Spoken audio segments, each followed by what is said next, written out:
La nature, c'est le fondement de l'humanité. La nature, c'est nous. On n'hérite pas de la terre, on l'a en prêt pour nos enfants. Parce que la nature, c'est beau. La nature, c'est notre lieu de vie. Il faut en prendre soin.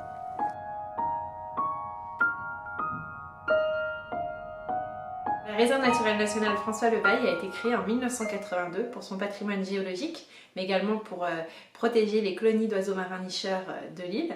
Travailler dans une réserve naturelle, ça consiste à suivre un certain nombre de missions qui vont être définies, telles que les suivis scientifiques, les animations, la gestion de milieux naturels, donc la gestion des landes par exemple, l'entretien de la réserve naturelle.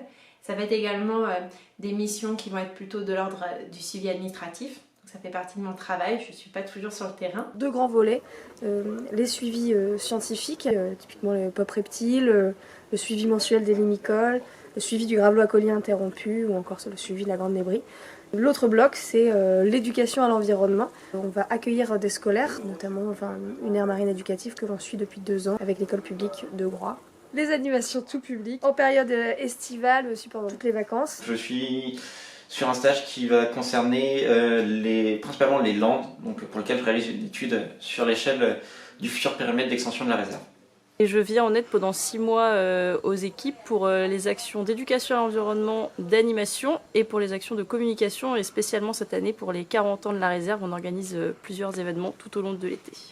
Cette année en 2022, on a la chance d'être une équipe de 4 au quotidien sur la réserve naturelle, mais pour pouvoir réaliser toutes ces missions, on bénéficie d'un grand réseau de bénévoles. C'est une très grande force de pouvoir compter sur toutes ces personnes-là qui nous aident au quotidien. Au-delà de l'aspect formel des suivis et de l'aide à la réserve naturelle, dès qu'on a besoin d'un coup de pouce, on sait qu'on peut compter sur eux aussi. J'ai commencé à travailler sur ce site en 86 et 87 en tant que bénévole valorisé à faire des animations. Et puis il faut savoir qu'en 31 ans, sur la réserve, j'ai reçu 150 stagiaires ou jeunes qui sont venus travailler l'été.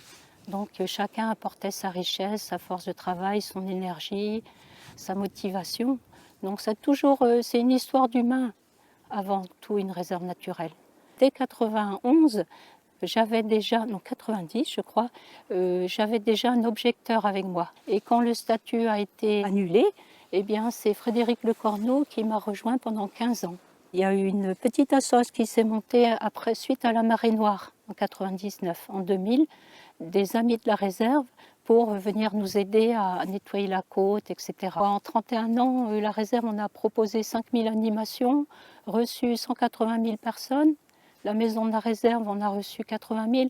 Donc peu à peu, les Groisillons se sont appropriés la réserve. Je suis d'origine britannique, mais je suis en France depuis 80. Donc peu de temps après mon arrivée, j'ai vu le groupe Bretagne Vivante et un van, donc j'ai fait des bricoles avec eux.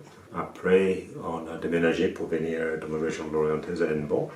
Donc je peux apporter un petit plus pour le botte et pour l'informatique surtout, mais il n'y a pas que ça, je regarde les autres choses aussi.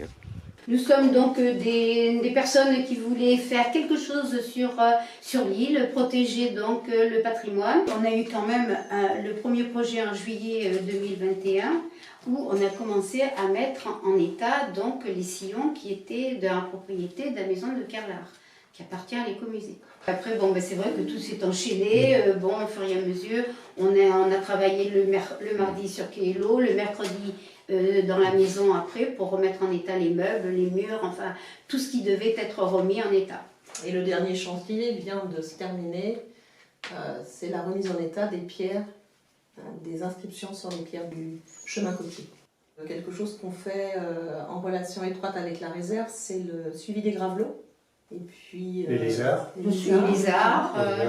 la botanie, les couleuvres, l'estran, le saxifrage, la criquette, et ainsi de suite. Nous sommes le RMLGX. Le RMLGX veut dire respectons maintenant le littoral de Groix. J'ai créé le RMLGX parce que je voulais protéger le littoral de Groix avec mes amis. Nous avons écrit une lettre à la réserve naturelle de Groix en lui proposant de les aider dans ses actions. J'étais la deuxième créatrice du RMLGX. On a commencé il y a 2 ans et nos premières actions, on les a commencées cette année. Nous organisons des actions en partenariat avec la réserve naturelle pour protéger le littoral. Création d'affiches, suivi des espèces, messages sur ardoise. Avec la réserve naturelle, nous avons travaillé sur le gravelot à collier interrompu. Nous savons qu'ils vivent sur la plage des Grands Sables et à Pointe des Chats. Ils pondent des œufs à l'intérieur du sable, donc il faut faire attention quand vous marchez à ne pas les écraser. Pour moi, la réserve de demain, c'est une réserve qui regroupe tout le monde, à la fois des bénévoles, des salariés. C'est une réserve qui est intégrée sur le territoire de Groix. C'est aussi continuer à développer nos connaissances sur les milieux naturels, les espèces, découvrir de nouvelles choses et ensemble protéger pour l'avenir et puis pour les générations futures, pour que tout le monde puisse profiter de ce milieu rare et ce milieu exceptionnel. Continuer à être passionné contre vents et marées pour que nos enfants et nos petits-enfants puissent profiter de l'île et qu'elle continue à faire de nous des rêveurs.